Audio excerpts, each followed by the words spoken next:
The 911 dispatcher froze mid-keystroke, her coffee cup suspended inches from trembling lips as the caller's voice cracked through static. "My 8-year-old daughter. She's been missing for 3 days in Bear Country." It wasn't another routine missing child case. The thermal cameras had captured something impossible. Sarah Chen dropped her headset, the clatter echoing through the emergency center as grainy footage filled every monitor. Her supervisor stumbled backward, knocking over his chair.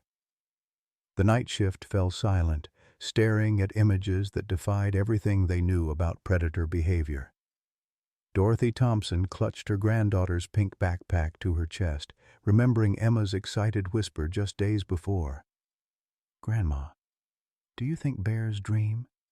Now that innocent question felt like prophecy, like a missed warning she should have heeded. "Send every available unit to Rocky Mountain National Park," the supervisor commanded, his voice steady despite the chaos erupting in his mind. What had they found on those cameras? And why was a 350-pound black bear gently carrying a sleeping child through the wilderness? Leave a like and share your thoughts in the comments along with the city you're watching from now. Let's continue with the story. The Sullivan family had been living on borrowed time and borrowed money for 6 months now. Jack, Robert Sullivan, stared at the foreclosure notice taped to their front door, his calloused mechanic's hands shaking as he read the final demand. 30 days.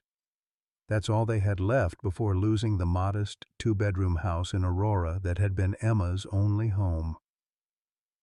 "Daddy, why does Mama cry when she thinks I'm sleeping?" 8-year-old Emma Catherine Sullivan had asked just last week, her wide blue eyes reflecting an understanding far beyond her years.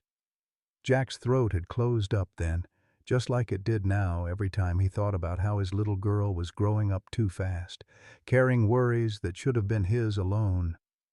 Margaret Rose Sullivan, known to everyone as Maggie, hadn't slept more than 4 hours straight in months. The night shift at Denver General Hospital paid overtime, and overtime meant keeping the lights on for another month. She'd arrive home at 7 a.m., sleep until 2 p.m., spend 3 precious hours with Emma, then return to work by 6 p.m. The cycle was killing her. But what choice did they have? Jack's unemployment benefits had run out, and his applications to every garage in a 50-mile radius had yielded nothing but polite rejections and mounting desperation. 72-year-old Dorothy Mae Thompson sat in her kitchen every morning at 5 a.m. sharp, drinking black coffee and staring at family photographs that seemed to mock her with their faded happiness. The 4-bedroom Victorian in Lakewood felt like a mausoleum now, filled with the echoes of children who had scattered across the country like dandelions in the wind. Her late husband Bill's empty chair still sat at the breakfast table, and sometimes Dot found herself setting 2 cups instead of 1, muscle memory refusing to accept 24 months of widowhood. "Lord knows I raised 5 kids, and now my phone only rings when they need money," she'd told her neighbor Mrs. Patterson just yesterday, though the bitterness in her voice couldn't quite hide the ache underneath. 35 years as a park ranger had taught her to read the signs in nature, but she'd somehow missed all the warning signals in her own family. Her children called dutifully on holidays, their voices bright and distant, full of updates about grandchildren she saw twice a year if she was lucky. When Jack had called her last Tuesday, voice thick with pride he was trying desperately to maintain, asking if she could maybe help out with a little camping trip for Emma, Dot had said yes before he'd finished the sentence. The camping gear was still in her garage, gathering dust since Bill's passing, and her granddaughter deserved at least one perfect memory before the world came crashing down around them. But something had been stirring in Dot's chest all morning, a familiar unease she'd learned to trust during her decades in the mountains. "Something's got me all stirred up inside," she'd whispered to Bill's photograph. In the wilderness, that feeling usually meant weather was coming. Today, it felt like something much worse. The morning had started like something out of a fairy tale. Emma Catherine Sullivan pressed her nose against the cool canvas of their borrowed tent. watching her father build a campfire with the kind of focused determination she hadn't seen in months. Jack's movements were confident here in the wilderness, his hands steady as he arranged kindling the way his mother-in-law had taught him years ago. For the first time since losing his job, he looked like the daddy Emma remembered from before the worried phone calls and hushed conversations that stopped whenever she entered a room.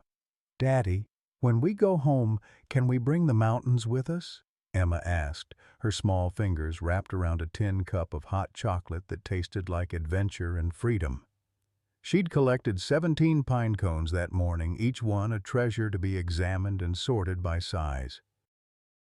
A butterfly had landed on her outstretched hand for a full 30 seconds, its orange and black wings fluttering like tiny pieces of stained glass, and she'd held her breath until it flew away, afraid that moving might break the spell.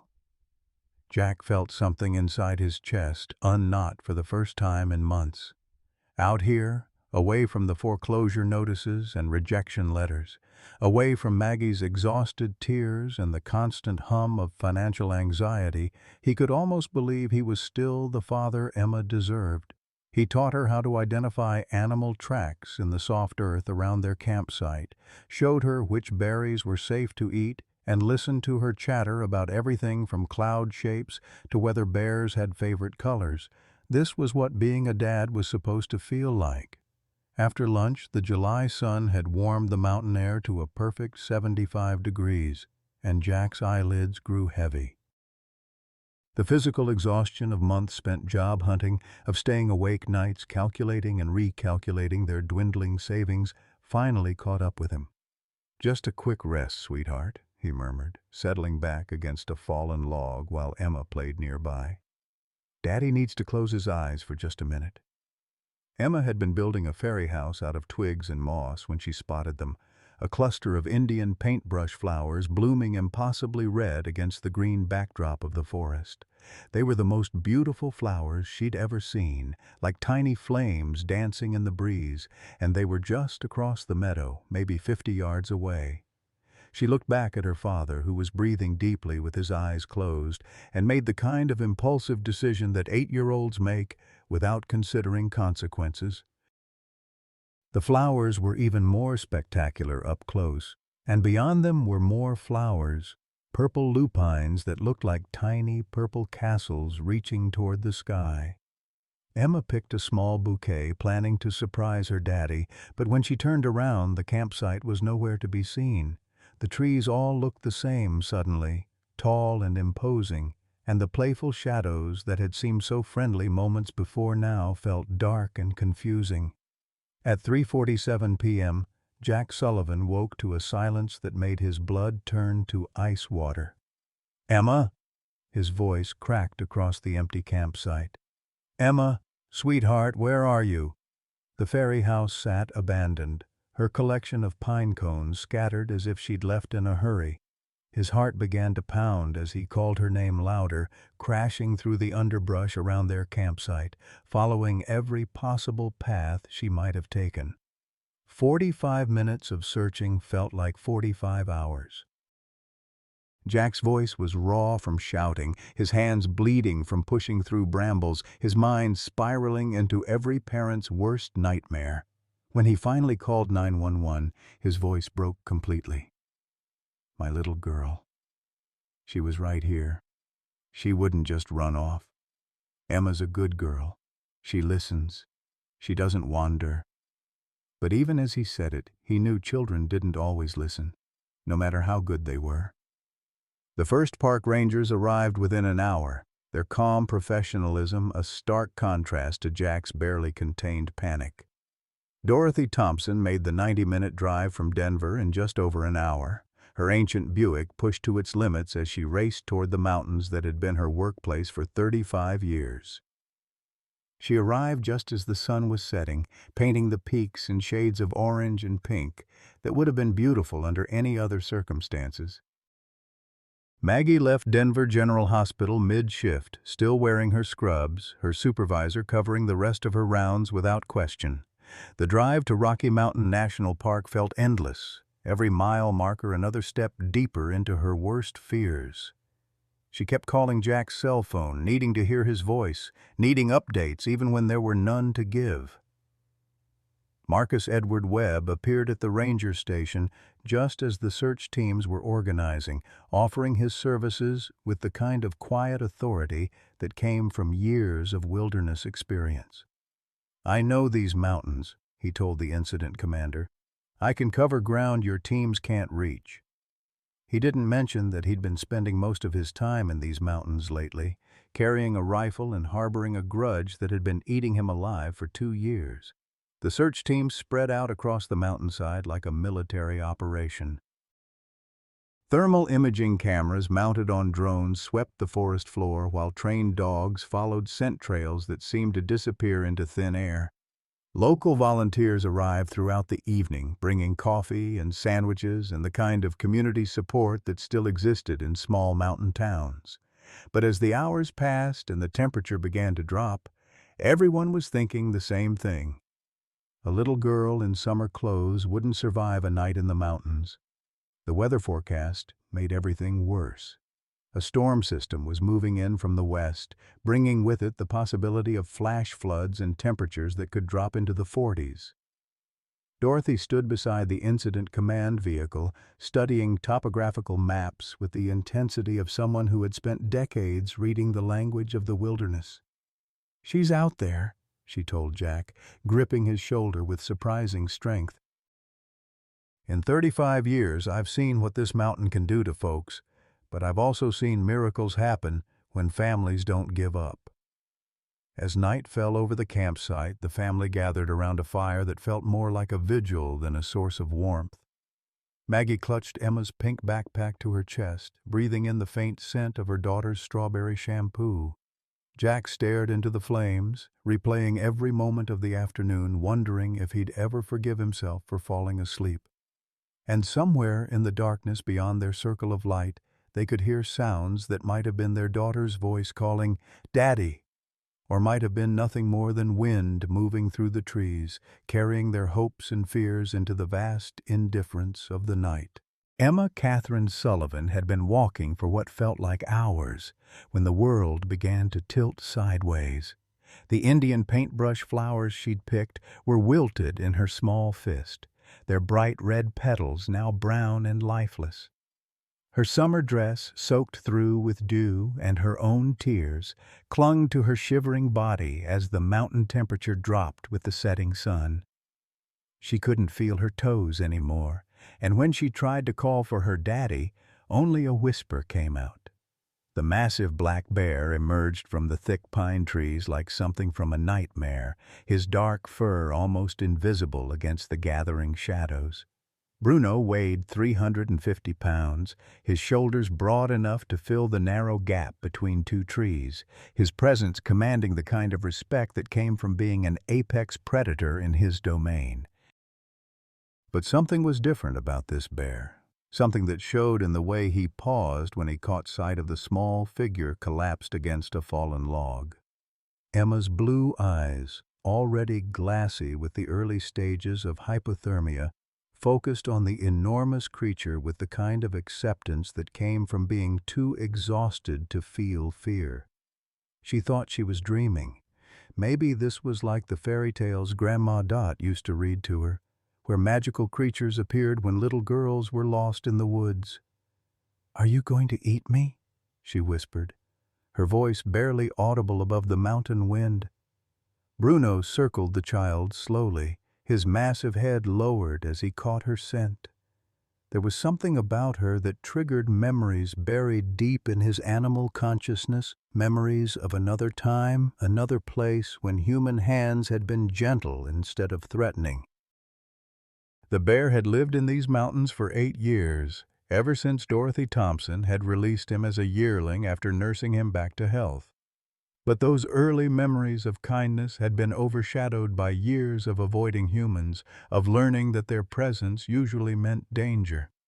Something primitive and protective stirred in Bruno's chest as he watched the little girl struggle to stay conscious.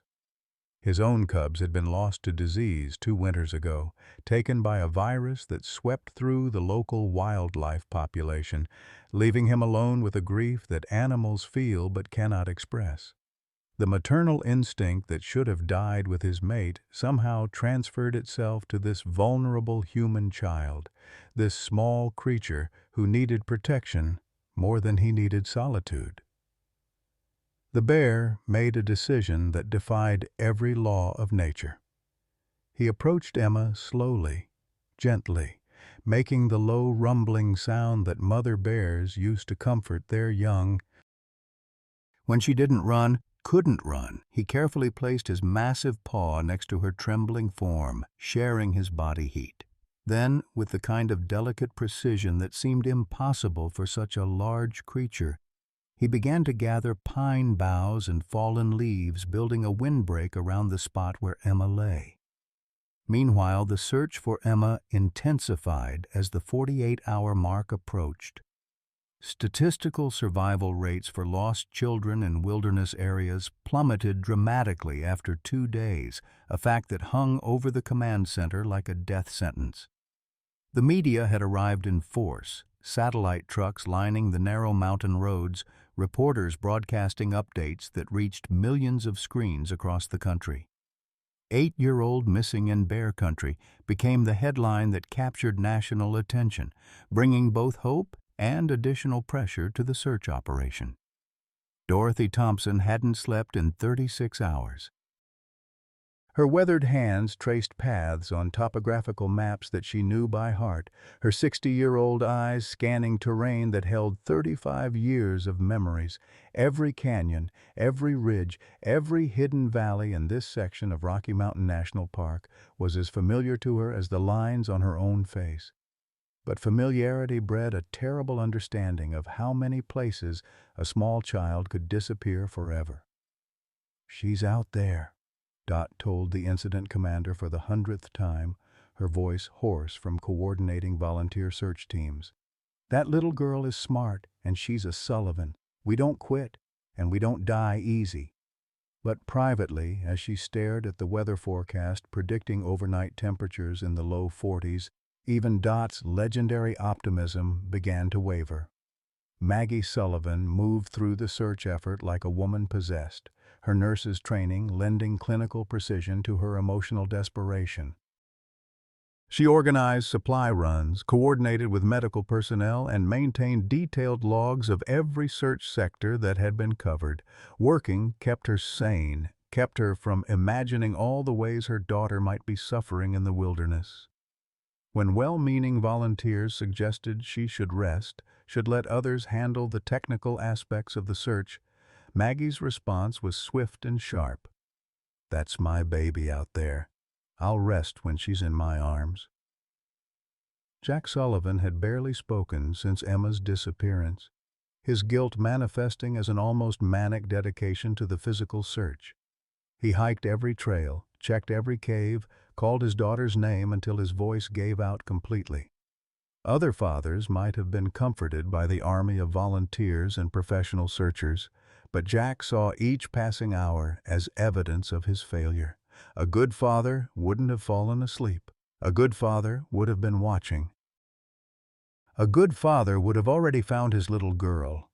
Marcus Webb inserted himself deeper into the search operation with each passing hour, his apparent expertise in wilderness tracking making him invaluable to the effort. But there was something in his eyes that Dorothy Thompson noticed, something that didn't quite align with his helpful demeanor. She'd seen that look before in hunters who enjoyed their work a little too much, in men who saw the wilderness as something to be conquered rather than respected. When a different search team reported finding bear tracks near Emma's last known location, Marcus was the first to voice what everyone was thinking, but nobody wanted to say. "That little girl didn't just wander off," he announced during a strategy meeting, his voice carrying the authority of someone used to being believed. "A bear took her. We're not looking for a lost child anymore. We're looking for remains." The words hit Maggie Sullivan like physical blows, and she had to grab the edge of a table to keep from falling. Jack's face went white, then red with rage, and for a moment it looked like he might attack Marcus physically. Even the professional search team members shifted uncomfortably, their training warring with a natural reluctance to abandon hope. Dr. Sarah Elizabeth Mitchell arrived at the command center just as the debate about bear involvement reached its peak.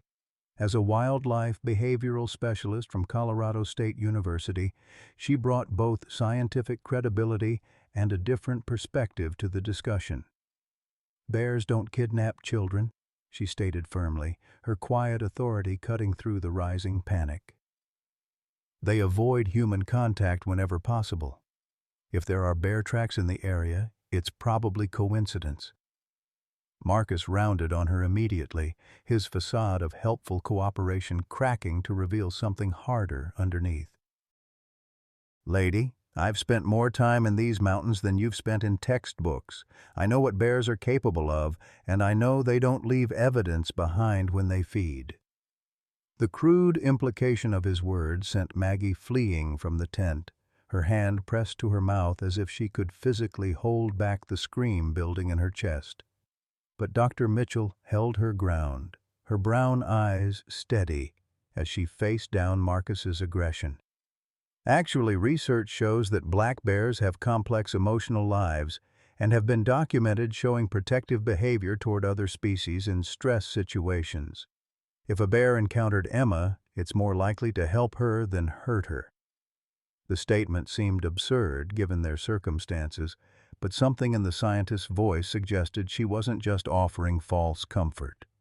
As night fell, for the second time since Emma's disappearance, the search teams faced a horrible reality. Resources were limited, weather was deteriorating, and statistical probability suggested they were no longer looking for a living child.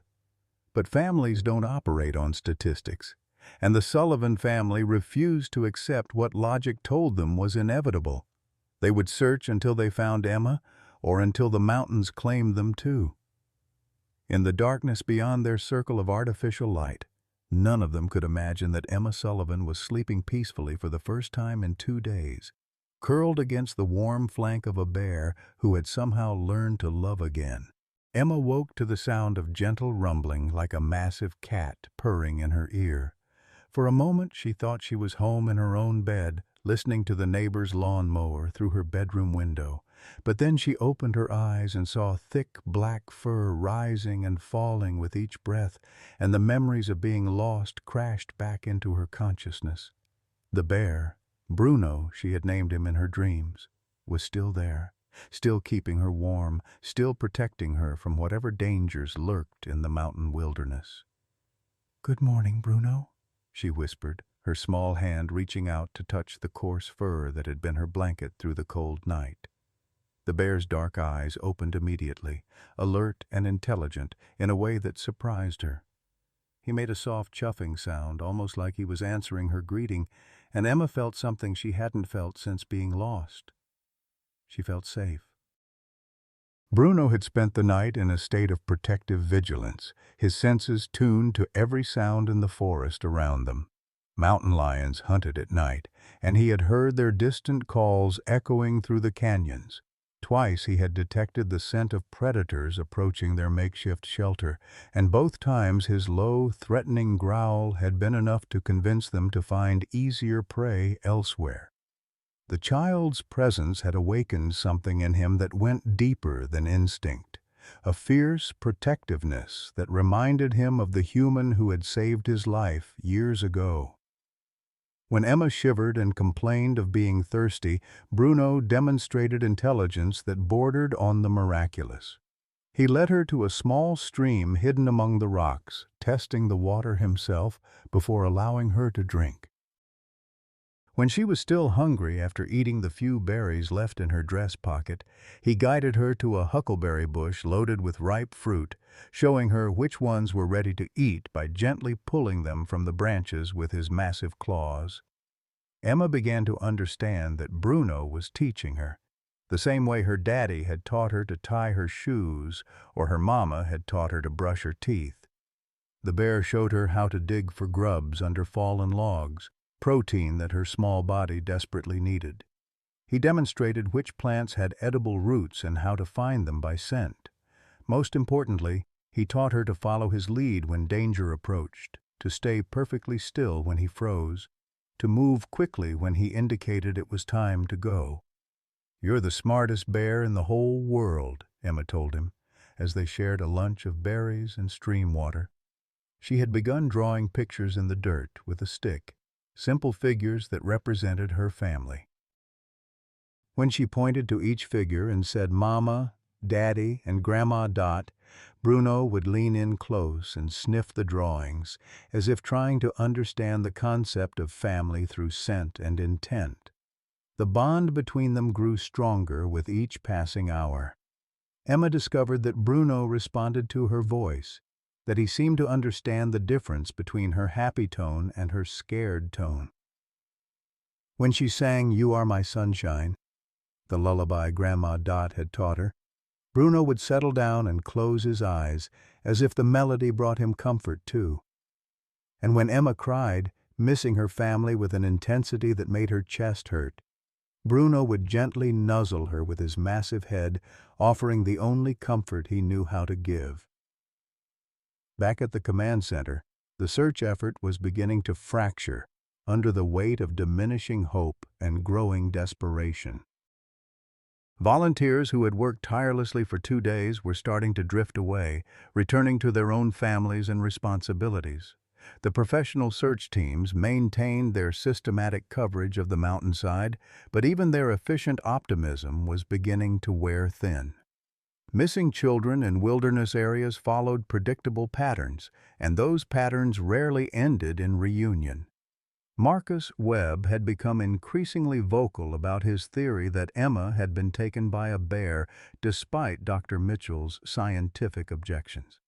He produced gruesome photographs from his phone, images of bear attack sites from other states, other victims. "This is what we're dealing with," he told anyone who would listen. "These predators don't just kill for food. Sometimes they kill for sport, and they take their time doing it." His words were like poison in the ears of grieving parents, but they carried the weight of a parent experience. Doctor.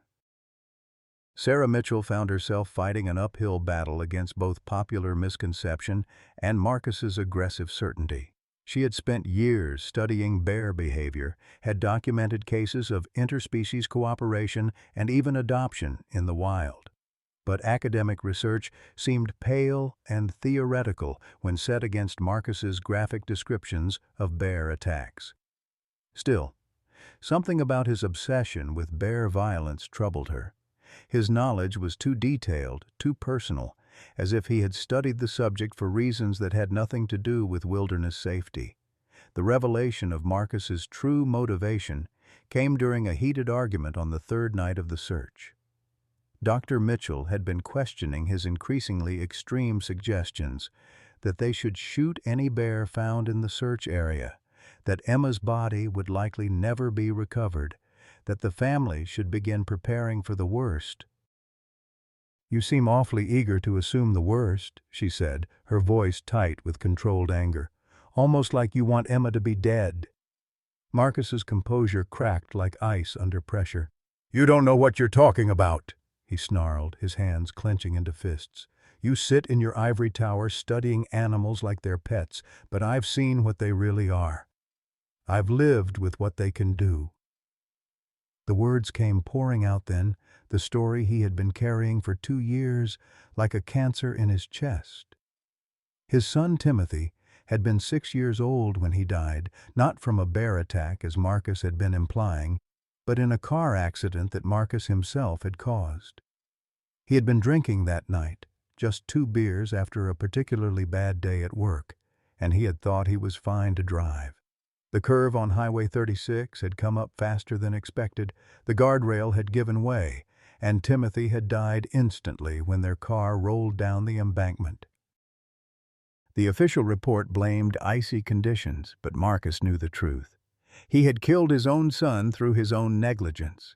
The guilt had eaten away at him for months, driving him to quit his job as a park ranger, driving him to spend endless hours in the mountains with a rifle, hunting the bears he blamed for everything wrong in his world. It was easier to hate animals than to hate himself, easier to imagine them as monsters than to face the real monster he saw in the mirror every morning. His obsession with Emma's case wasn't about helping her family. It was about feeding his own need to find something to destroy. Dr. Mitchell listened to his confession with a mixture of professional compassion and growing horror. This man had been influencing the search effort from a position of authority while operating from a place of psychological damage that made him dangerous to everyone involved. "Marcus," she said gently, "Emma's disappearance isn't about Timothy. And killing bears won't bring your son back." But Marcus was too far gone to accept rational intervention. "That little girl is dead," he insisted, his voice rising to a shout that carried across the entire command center. "And when we find her body, maybe her parents will understand what I've been trying to tell them. These mountains are full of killers, and we're fools if we think they'll show mercy to our children." Meanwhile, Dorothy Thompson was conducting her own investigation based on 60 years of mountain intuition and 35 years of professional experience. She had been quietly studying the topographical maps, marking locations where a frightened child might seek shelter, where natural windbreaks might offer protection from the elements. But more importantly, she had been remembering.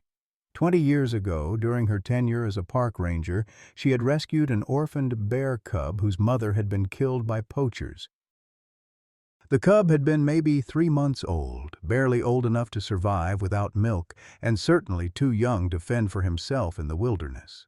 Dot had bottle-fed him for 6 weeks, nursing him back to health in a makeshift enclosure behind the ranger station. When he was strong enough, she had released him in the same area where Emma had disappeared. The bear had been distinctive even as a cub, a scar on his left front paw from a trap that had been illegally set near his mother's den. Dot had cleaned and treated that wound, had watched it heal into a distinctive mark that would identify that bear for the rest of his life. She had named him Bruno during those weeks of care, talking to him constantly, teaching him to trust human voices and human kindness. "Could it be?" she whispered to herself as she studied the search grid. "Could my Bruno still be alive out there?"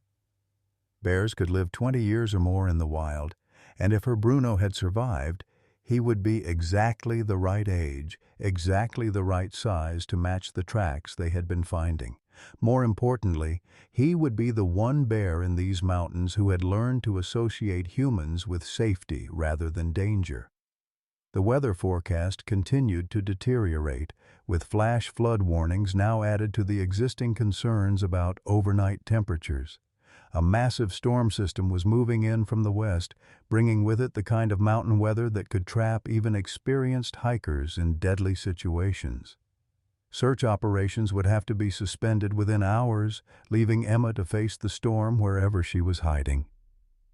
Jack Sullivan had reached the point of physical and emotional collapse, his body running on adrenaline and caffeine, and the desperate hope that the next ridge, the next valley, the next cave would reveal his daughter.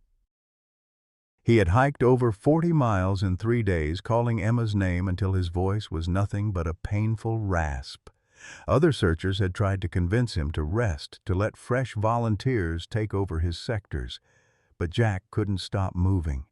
Standing still meant thinking, and thinking meant facing the possibility that he might never see Emma again. Maggie Sullivan maintained her vigil at the command center, coordinating with search teams and monitoring radio communications with the kind of professional efficiency that was keeping her sane. As a nurse, she understood crisis management, understood how to function under pressure while emotions threatened to overwhelm rational thought. But privately, in the moments when no one was watching, she found herself staring at Emma's photograph and whispering promises to a God she wasn't sure was listening. The family's financial crisis seemed almost trivial now compared to the prospect of losing Emma forever. But the cruel irony wasn't lost on any of them. They were about to lose their house, and now they might lose their daughter too. The search effort was costing thousands of dollars in overtime for emergency personnel, money the family didn't have and couldn't afford to owe. But none of that mattered compared to bringing Emma home. As the 72nd hour of Emma's disappearance approached, everyone involved in the search operation was thinking the same unspoken truth. If they didn't find her before the storm hit, they probably never would. The mountains had claimed too many lost hikers over the years, and an 8-year-old child in summer clothes had virtually no chance of surviving what the Weather Service was predicting. But deep in the wilderness, protected by a bear who had learned to love humans instead of fear them, Emma Sullivan was experiencing something that no search manual had ever considered possible.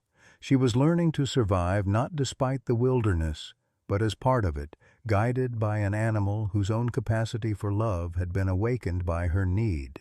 The storm arrived with the fury of an angry god, transforming the peaceful mountain wilderness into a howling nightmare of wind and rain. Lightning split the sky in jagged white scars, while thunder rolled through the canyons like the voice of judgment itself. Flash flood warnings screamed from every emergency radio in the command center as the National Weather Service upgraded their predictions from severe to catastrophic. Within minutes, gentle mountain streams became raging torrents, and the search for Emma Sullivan became a race against nature's most destructive forces. Bruno sensed the danger hours before the first drops fell. His ancient instincts, honed by 8 years of mountain survival, read the subtle changes in air pressure and wind direction that humans missed entirely. The way birds suddenly went silent, the nervous energy of small animals fleeing to higher ground, the particular scent that preceded mountain storms, all of these signs told him that staying in their current shelter would mean death for both him and the small human he had sworn to protect. Emma felt Bruno's growing anxiety and pressed herself closer to his warm flank, her small arms wrapped around as much of him as she could reach. "What's wrong, Bruno?" she whispered, her voice barely audible above the rising wind. "Are you scared too?" The bear made a low, urgent sound deep in his chest, then gently but insistently nudged her to her feet. When she hesitated, confused by his sudden need to move, Bruno did something that would have amazed any wildlife biologist.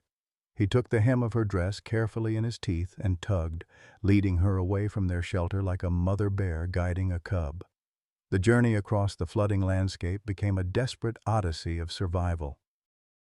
Bruno carried Emma on his broad back when the rushing water grew too deep for her short legs, his massive strength allowing him to ford streams that would have swept away a grown man. Lightning illuminated their progress in stark, terrifying snapshots. A little girl clinging to a bear's neck as they navigated between boulders the size of automobiles. Both of them soaked to the skin and fighting for their lives against the storm. At the command center, Incident Commander Sarah Martinez made the decision that every parent dreaded hearing.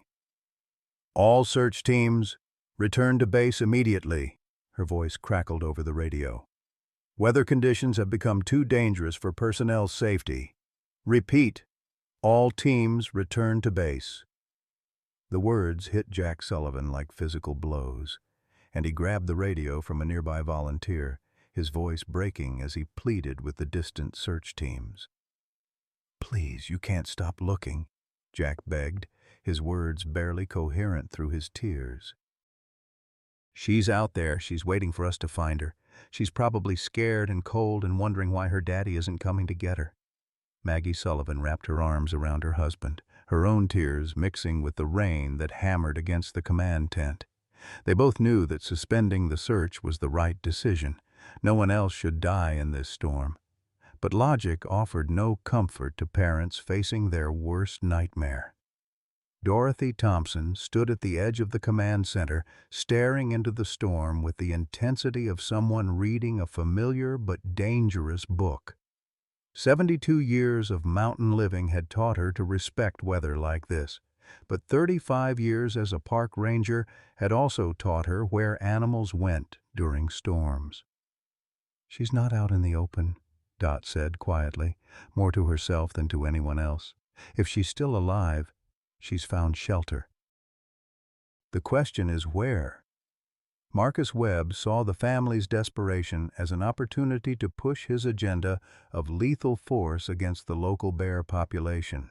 As rain drummed against the command tent, he spread out detailed maps of known bear den sites, marking each location with red X's that looked disturbingly like targets. "When this storm passes, we need to check every one of these locations," he announced to the assembled search coordinators. "And we need to go in armed and ready to put down any bears we encounter. That little girl's body is evidence now, and these animals will have destroyed it if we don't act fast." Dr. Sarah Mitchell couldn't contain her revulsion any longer. "You're talking about conducting a systematic slaughter of wildlife based on nothing but your own twisted assumptions," she snapped, her professional composure finally cracking under the strain of listening to Marcus's bloodthirsty rhetoric. "Emma Sullivan isn't dead, and even if she were, murdering innocent animals wouldn't bring her back." The confrontation between Dr. Mitchell and Marcus escalated into a shouting match that divided the entire command center. Volunteers and professional searchers took sides, some supporting Marcus's aggressive approach while others backed Dr. Mitchell's more scientific perspective. The argument might have continued indefinitely if not for the sudden appearance of a soaking wet figure at the tent entrance. Park Ranger Tom Bradley, one of Dorothy's former colleagues, stumbled into the command center with news that changed everything. "I was checking the old weather station up on Eagle Ridge when I spotted something impossible," he gasped, still catching his breath from his desperate hike through the storm. "There's a bear moving through the flooding, and it's carrying something on its back. Something small and light-colored like a child's dress." The tent fell silent except for the drumming of rain overhead. Maggie Sullivan's hand flew to her mouth while Jack stepped forward, his face white with a mixture of hope and terror. "Where?" he demanded. "Where did you see them?" But even as Ranger Bradley described the location, everyone in the tent knew that reaching Eagle Ridge in these conditions would be virtually impossible. The trail was exposed to lightning strikes, and the usual access routes would be underwater by now. Dorothy Thompson studied the topographical map with the focused intensity of someone solving a life-or-death puzzle. Eagle Ridge connected to a network of game trails that led to the old mining caves above Willow Creek. If her Bruno, and she was now certain it was her Bruno, was trying to get Emma to safety, he would be heading for the most secure shelter he knew. The caves had protected animals and humans for generations, but they were also nearly inaccessible during flood conditions. "I know where they're going," Dot announced, her finger tracing a route on the map that looked impossibly dangerous. "There's a cave system behind the waterfall at Willow Creek. The entrance is hidden, but I know it from my ranger days. If that bear is trying to protect Emma, that's where he'll take her." The route would require crossing 3 flooded streams and climbing exposed rock faces in lightning conditions, but it was their only chance. Marcus immediately volunteered to lead the rescue mission, his hand already moving toward the rifle case he had brought to the command center. "I'll need 2 other volunteers and enough firepower to handle a protective bear," he said, his eyes gleaming with something that looked more like anticipation than concern. "If this animal has taken that little girl, we'll need to put it down quickly before it can hurt her worse." But Dorothy Thompson had heard enough of Marcus's death-focused planning. Despite her 72 years, despite the dangerous conditions, despite every voice of reason telling her to stay safe, she grabbed her old ranger gear and headed for the tent entrance. "That bear saved my life once, and I saved his," she said quietly. "If he's protecting Emma, then he's doing exactly what I would do, and I'll be damned if I'll let you murder him for it." The storm reached its peak just as the rescue party, Dorothy, Dr. Mitchell, Ranger Bradley, and unfortunately Marcus, began their treacherous journey toward Willow Creek. The trail disappeared almost immediately under rushing water, forcing them to navigate by memory and instinct across terrain that shifted with every lightning flash. Dorothy led the way with the sure-footed confidence of someone who had walked these mountains for decades, while Dr. Mitchell documented everything with her waterproof camera, understanding that whatever they found might reshape scientific understanding of bear behavior forever. As they climbed higher into the storm, fighting against wind that threatened to knock them off exposed ridges, Emma Sullivan was experiencing her own moment of truth. The cave behind Willow Creek's waterfall was exactly where Dorothy had predicted, a dry sanctuary that had sheltered countless creatures over the years. But Emma was fading fast from exposure and exhaustion, her small body finally reaching the limits of what human physiology could endure. Bruno sensed that his small companion was dying, and in that moment of crisis he made a decision that would have amazed every wildlife expert in the world. The bear, who had learned to avoid humans, who had spent 8 years living as a wild creature, began to move toward the human scent trails that would lead rescuers to their location. He was choosing to risk his own life and freedom to save the child who had somehow become more important to him than his own survival. The sound of voices calling Emma's name echoed through the storm, faint but unmistakable. Bruno's massive head lifted, his ears rotating toward the source of the sound, and for the first time in 3 days he answered a human call with a roar that shook the mountain itself. Bruno's roar echoed through the storm like a clarion call of desperate hope, bouncing off canyon walls and reaching the ears of the rescue party just as they were beginning to doubt their ability to continue. The sound was unmistakably bear, unmistakably close, and unmistakably intentional, as if the animal was deliberately trying to attract their attention. Dorothy Thompson's weathered face broke into the first smile she had worn in 3 days as she recognized something in that call that the others missed entirely. "That's him," she whispered, her voice filled with wonder and recognition. "That's my Bruno, and he's telling us where to find Emma." The statement sounded impossible even to her own ears, but 35 years of working with wildlife had taught her to trust her instincts about animal behavior. This wasn't the territorial roar of an aggressive bear or the pain cry of an injured animal. This was communication, purposeful and directed. Marcus Webb immediately raised his rifle, his face twisted with the kind of anticipation that had nothing to do with rescue and everything to do with revenge. "Perfect," he snarled through the driving rain. "The bastard's calling us right to where he's hidden her body. This ends now." He chambered around with a metallic click that seemed unnaturally loud despite the storm, his finger already moving toward the trigger with the practiced ease of someone who had been fantasizing about this moment for months. Dr. Sarah Mitchell stepped directly into Marcus's line of fire, her arms spread wide to block his shot. "You will not murder that animal while I'm breathing," she declared, her voice carrying an authority that surprised everyone present.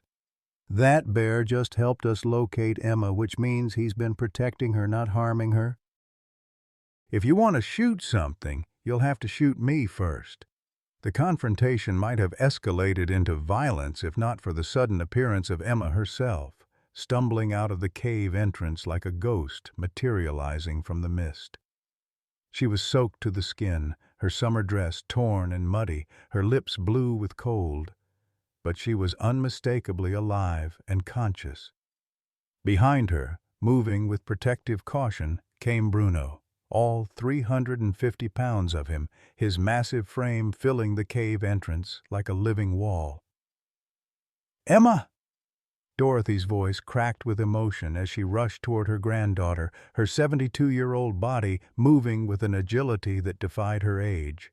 But she stopped short when Bruno stepped between them, not aggressively, but protectively, his dark eyes assessing these new humans with the wariness of a creature who had learned that not all humans could be trusted. Emma looked from her grandmother to the enormous bear who had become her world for the past 3 days, her 8-year-old mind struggling to reconcile two different types of love and protection. "It's okay, Bruno," she said softly, her small hand reaching up to touch the bear's massive shoulder.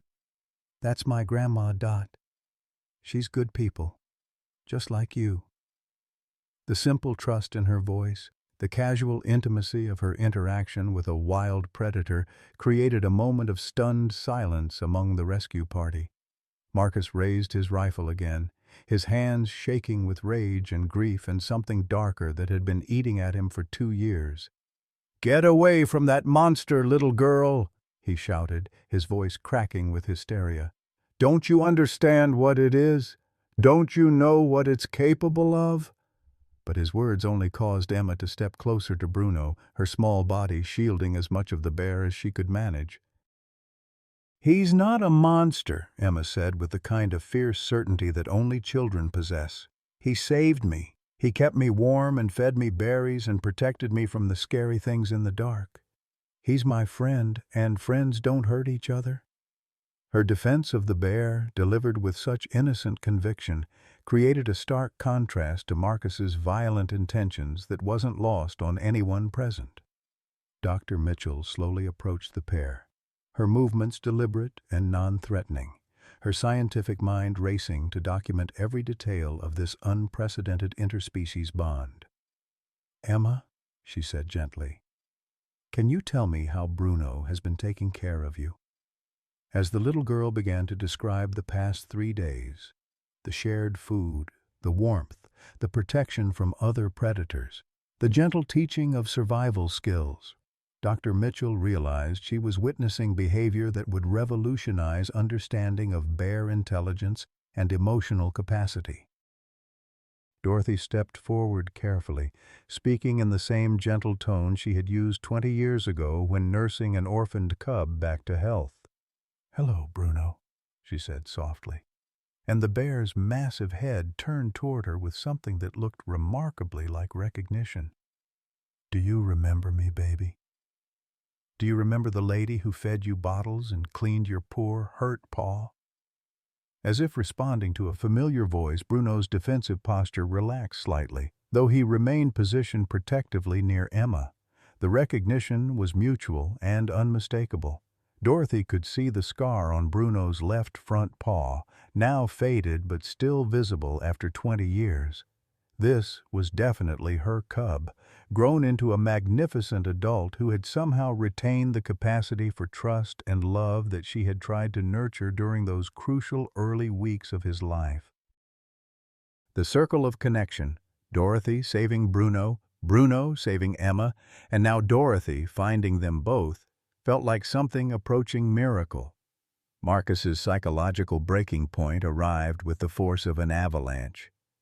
Watching this tender reunion, seeing the obvious love between child and bear, confronting evidence that contradicted everything he had convinced himself to believe about the savage nature of wildlife, triggered a complete emotional collapse. "No!" he screamed, his rifle swinging wildly between targets. "This isn't how it's supposed to work. Animals are killers. They destroy families. They take everything good and innocent and pure." The words poured out of him like poison from a lanced wound, his guilt over Timothy's death, his need to blame something other than his own negligence, his months of hunting bears as a substitute for hunting the real monster he saw in the mirror every morning. "My son is dead because of what these creatures are," he sobbed, his rifle still raised, but his hands shaking too violently to aim properly. "And this little girl should be dead too, because that's what nature does. It kills children." Bruno sensed the threat that Marcus represented, not just to Emma, but to the entire family group that had formed around them. The bear's protective instincts kicked into overdrive, and he positioned himself squarely between Marcus and everyone else, his massive frame creating an impenetrable barrier. But rather than roaring or showing aggression, Bruno simply stood his ground with the quiet confidence of a creature who knew exactly what he was protecting and why. The standoff stretched across several heartbeats, with Marcus's finger tightening on the trigger while Bruno remained motionless as a mountain. Emma, sensing the danger to her protector, did something that would haunt everyone present for the rest of their lives. She stepped in front of Bruno, her tiny body shielding the massive bear, her 8-year-old voice clear and strong despite the storm raging around them. "If you want to hurt Bruno, you'll have to hurt me first," she declared, echoing Dr. Mitchell's earlier words, but with the absolute fearlessness that only children and saints possess. "And my mama says that people who hurt children are the real monsters, not animals who save them." The accusation hit Marcus like a physical blow, forcing him to confront the reality that in this moment he was the predator threatening an innocent child. The rifle fell from Marcus's nerveless fingers, clattering onto the wet rocks as 2 years of suppressed grief finally overwhelmed his capacity for rage.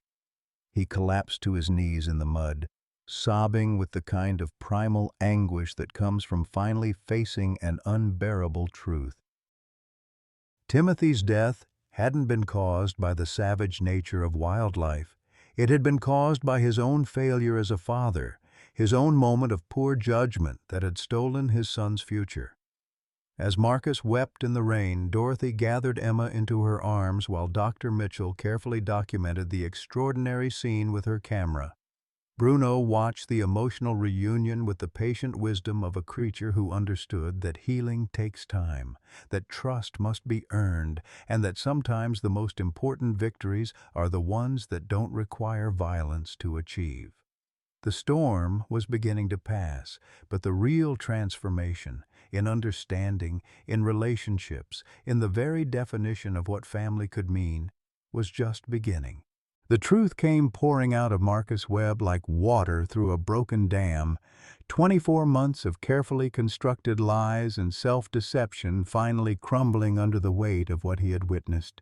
Kneeling in the mud with rain streaming down his face, he looked up at Emma, this brave little girl who had risked her life to protect a bear, and saw his own son, Timothy, in her fearless blue eyes. The comparison shattered the last of his psychological defenses. "It wasn't a bear that killed my boy," Marcus whispered, his voice barely audible above the dying storm. "It was me. I killed my own son." The confession hung in the air like a physical presence, transforming the entire dynamic of the rescue operation. Dr. Mitchell lowered her camera, Dorothy held Emma closer, and even Bruno seemed to sense that something fundamental had shifted in the human dynamics around him. The story came out in broken fragments, each revelation more devastating than the last. Timothy Webb had been 6 years old, the same bright-eyed curiosity as Emma, the same trust in his father that all children possess until the world teaches them otherwise. Marcus had been drinking that February night 2 years ago. Not heavily, just 2 beers after a particularly difficult day dealing with budget cuts and staff reductions at the Park Service.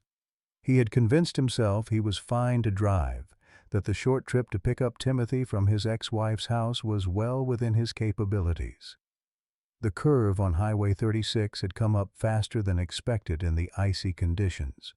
Marcus's reaction time had been just a fraction of a second too slow, his judgment just slightly impaired by the alcohol he had insisted wasn't affecting him. The guardrail had given way when their car hit it, and the vehicle had rolled down the embankment 3 times before coming to rest upside down in a frozen creek bed. Timothy had died instantly from a broken neck, while Marcus had walked away with nothing but bruises and the knowledge that his poor judgment had murdered his own child. The official report blamed ice on the road, Marcus continued, his voice growing stronger as the truth finally found its way out. The investigating officer was a friend of mine, and he knew that prosecuting me wouldn't bring Timothy back. So we agreed it was just an accident, just one of those terrible things that happen on mountain roads in winter. But I knew the truth, and the guilt was eating me alive. Dorothy Thompson had heard enough confessions in her 72 years to recognize genuine remorse when she saw it, but she also understood that remorse without action was just another form of self-indulgence. "So you decided to blame bears instead of yourself," she said quietly, her arm still wrapped protectively around Emma. "You spent 2 years hunting innocent animals because it was easier than facing what you'd done." Marcus nodded miserably, unable to meet anyone's eyes. "I told myself that if I could just eliminate the dangerous predators from these mountains, if I could make them safe for other children, then maybe Timothy's death would mean something. But really, I was just looking for something to kill that would make me feel better about being a killer myself." The honesty was brutal and complete, stripping away every justification he had constructed for his months of vigilante hunting. Dr. Sarah Mitchell found herself feeling an unexpected surge of professional compassion for this broken man. As a behavioral specialist, she understood how trauma could warp human psychology just as severely as it affected animal behavior. "Marcus," she said gently, "Timothy's death was an accident caused by a moment of poor judgment, not by malicious intent. What you've been doing since then, that's been a choice. But it's not too late to make different choices." The transformation in Marcus's understanding of the situation was remarkable to witness. For 2 years, he had seen bears as symbols of everything violent and unpredictable in nature, creatures that posed an existential threat to human families. But watching Emma's relationship with Bruno had forced him to confront a different reality, that perhaps the real threats to children came from human failings rather than animal instincts. Bruno himself seemed to sense the change in Marcus's emotional state. The massive bear's defensive posture gradually relaxed as the human's aggressive energy dissipated into grief and self-recrimination. With the kind of intuitive intelligence that wildlife biologists were only beginning to understand, Bruno apparently recognized that Marcus was no longer a threat, that his collapse into honesty had transformed him from predator to fellow sufferer. Emma, with the remarkable adaptability of children, had been listening to Marcus's confession with the kind of serious attention usually reserved for adult conversations. "Mr. Marcus," she said finally, her 8-year-old voice carrying a wisdom that seemed far beyond her years. "Bruno feels sad sometimes too. I can tell when he's thinking about his family that died. Maybe you could be sad together instead of being angry." The suggestion was so innocent, so purely childlike in its directness, that it cut through the complex psychological dynamics of the situation like a knife through butter. Marcus looked up at the bear, who had become the focus of all his misdirected rage, and for the first time in 2 years he saw not a monster, but a fellow parent who had lost everything important and somehow found the strength to love again. Dr. Mitchell realized she was witnessing something unprecedented in the scientific literature. Not just interspecies bonding between human and bear, but a complex emotional healing process that involved multiple trauma survivors finding connection through shared loss. "This is extraordinary," she murmured, more to herself than to the others. "The therapeutic implications alone could revolutionize how we understand both animal psychology and human grief processing." Dorothy Thompson was thinking in more practical terms, her ranger's mind already working through the logistical challenges of what came next. Emma needed immediate medical attention, despite her apparent good health after 3 days in the wilderness. Bruno needed to be evaluated by wildlife veterinarians to ensure that his protective behavior hadn't masked any injuries or health issues. And somehow, they needed to figure out how to preserve the bond between child and bear while satisfying the safety concerns of parents and park officials. "We need to get Emma back to her parents," Dorothy said finally, though she could see the reluctance in her granddaughter's eyes at the thought of leaving Bruno. "They've been going out of their minds with worry, and your mama needs to see for herself that you're safe." But even as she spoke, Dorothy was already formulating a plan that would allow this remarkable relationship to continue under controlled circumstances. The journey back to the command center became a strange procession, unlike anything in the history of wilderness rescue operations. Emma rode on Dorothy's shoulders while Bruno followed at a respectful distance, his massive presence ensuring that no other wildlife posed any threat to the group. Marcus walked in silence, carrying his rifle unloaded and pointed downward, his entire worldview fundamentally altered by what he had witnessed and confessed. Dr. Mitchell documented everything with her camera and voice recorder, understanding that this day would require extensive documentation for both scientific and legal purposes. The footage of Emma interacting with Bruno would challenge every assumption about predator behavior, while Marcus's confession would need to be properly reported to the appropriate authorities. But mostly, she found herself marveling at the complex emotional intelligence displayed by all the participants in this extraordinary drama. As they approached the command center, they could hear the sounds of frantic activity, vehicles starting, radios crackling with communication, the voices of people who had spent 4 days balanced on the knife's edge between hope and despair. The news of Emma's discovery would spread through the assembled searchers like wildfire, but the full story of how she had survived and who had protected her would challenge everything these experienced wilderness professionals thought they knew about the natural world. Bruno stopped at the edge of the clearing, his instincts warning him that the concentration of humans ahead represented potential danger. But Emma turned back toward him with tears in her eyes, understanding that this moment marked the end of their time together in the wilderness. "I won't forget you, Bruno," she promised, her small voice carrying across the space between them. "And I'll make sure everyone knows you're good, not scary." The bear watched as his small companion disappeared into the crowd of humans, and for the first time in 8 years, Bruno chose to remain close to human activity rather than melting back into the forest. Something had changed in him during those 3 days of protecting Emma, something that made him reluctant to return to a life of complete solitude. The real story of their relationship was just beginning. The reunion between Emma and her parents defied every Hollywood screenplay ever written about lost children. There were no dramatic slow-motion runs across meadows, no orchestral swells of emotion, just a little girl in a torn dress walking into a command tent and saying, "Hi, Mama. Hi, Daddy. I'm sorry I got lost."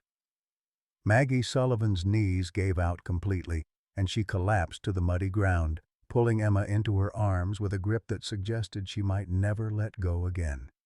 Jack Sullivan stood frozen for a moment, his mind struggling to process that the nightmare was finally over. 4 days of imagining the worst possible outcomes had left him emotionally exhausted, and the simple reality of his daughter's voice, her warm body in his arms, her familiar smell of strawberry shampoo mixed with pine needles and adventure overwhelmed his capacity for speech. He could only hold his family and cry the kind of tears that wash away terror and guilt and replace them with gratitude so profound it felt like prayer. But even as the Sullivan family celebrated their miracle, Emma's attention kept drifting back toward the forest where Bruno waited just beyond the tree line. "Mama, Daddy," she said with the earnest intensity that adults had learned to take seriously, "I have to tell you about my friend. His name is Bruno, and he saved my life, and now everybody thinks he's scary, but he's not. He's the goodest bear in the whole world." The story that poured out of Emma over the next hour challenged every assumption the rescue teams had made about her disappearance. She described how Bruno had found her collapsed from hypothermia and exhaustion, how he had built her shelter and shared his food, how he had fought off a mountain lion and guided her through the flood to safety. Most remarkably, she insisted that Bruno had understood her when she talked to him, that he had responded to his name and seemed to care about her feelings. Dr. Sarah Mitchell documented every detail with the fascination of a scientist witnessing a paradigm shift in real time. This changes everything we think we know about bear cognition and emotional capacity, she told the assembled crowd of rangers, volunteers, and media representatives.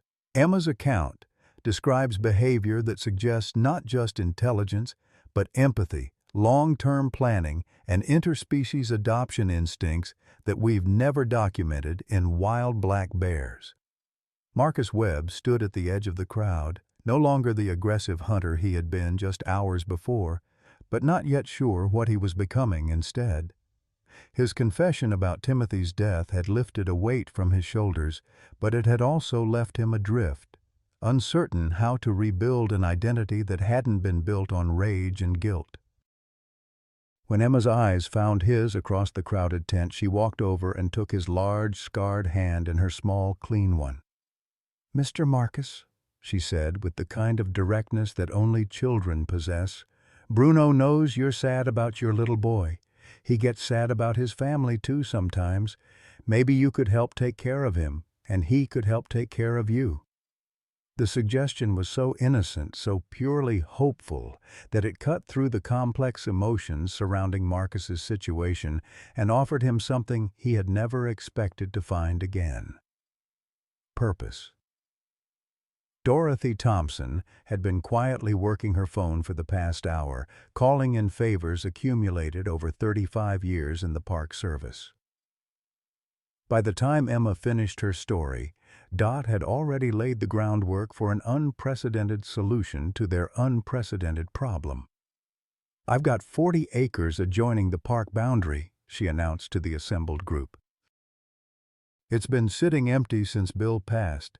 Just me rattling around in a house built for a big family. What if we turned it into a wildlife sanctuary? A place where Bruno could live safely, where Emma could visit, where people could learn about the real nature of these magnificent animals?" The proposal seemed impossible until the practical details began falling into place with the kind of synchronicity that made even skeptics consider the possibility of divine intervention.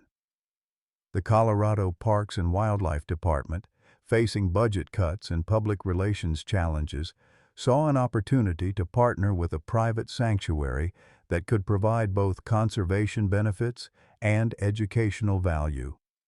Local media coverage of Emma's rescue had already generated national interest, creating tourism potential that could benefit the entire region. Emma's insistence that she would visit Bruno every weekend became the foundation for a new kind of relationship between the Sullivan family and the mountains that had nearly claimed their daughter's life.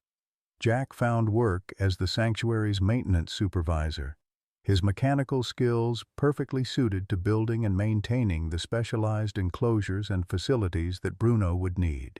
Maggie reduced her hospital hours to part-time, finally able to spend afternoons with her daughter instead of rushing between work and worry. 1 year later, Emma Catherine Sullivan celebrated her 9th birthday in the shadow of the Rocky Mountains, surrounded by family and friends who now included a 400-pound black bear named Bruno. The sanctuary had become a model for wildlife conservation and education, attracting visitors from around the world who came to witness the bond between a little girl and the bear who saved her life. Marcus Webb, now the sanctuary's head of security and education programs, had found his path to redemption through protecting the animals he had once hunted. His intimate knowledge of bear behavior, combined with his hard-won understanding of trauma and healing, made him uniquely qualified to teach visitors about both wildlife conservation and the complex relationships between humans and nature. Dorothy Thompson's empty house had become full of laughter again, with Emma spending every weekend learning about wildlife management and her parents rediscovering what it meant to be a family without the constant pressure of financial desperation. The sanctuary provided sustainable income while fulfilling Dot's lifelong dream of creating a legacy that would outlive her. But perhaps the most remarkable transformation belonged to Bruno himself, who had learned that loving humans didn't mean sacrificing his essential wildness. In his spacious enclosure with its caves and streams and climbing trees, he lived a life that honored both his nature and his choice to remain connected to the human family he had saved and who had saved him in return. Some folks say miracles don't happen anymore, Dorothy often told visitors as they watched Emma teaching her baby cousin about Bruno's favorite treats. But I'm looking at one right now. Love doesn't have to look like you to be real. And sometimes the very thing that scares us most is exactly what we need to make us whole. Dear friends, if you've made it this far in Emma and Bruno's story, you understand something profound about the seasons of life that younger folks just can't grasp yet. Like Dorothy Thompson at 72, many of us know what it feels like to sit in houses that once echoed with children's laughter, to watch our phones ring only when someone needs something, to wonder if our best years of making a difference are behind us. But here's the beautiful truth. Emma's story teaches us. Love doesn't retire. Purpose doesn't have an expiration date. And sometimes our greatest adventures begin when we think we're winding down. Dorothy didn't just save a bear 20 years ago. She created a legacy that transformed an entire family's future. Her empty nest became the foundation for something magnificent. Marcus found redemption in his 60s. Emma's parents discovered that financial security mattered less than being present for the moments that count. The story reminds us that wisdom, patience, and the courage to love again are gifts that only come with age. Our empty chapters might just be God's way of making room for miracles we never saw coming. What empty nest in your life might be waiting to become something beautiful? Have you ever experienced an unexpected connection that changed everything? Please share your thoughts in the comments below. Your story might be exactly what someone else needs to hear today.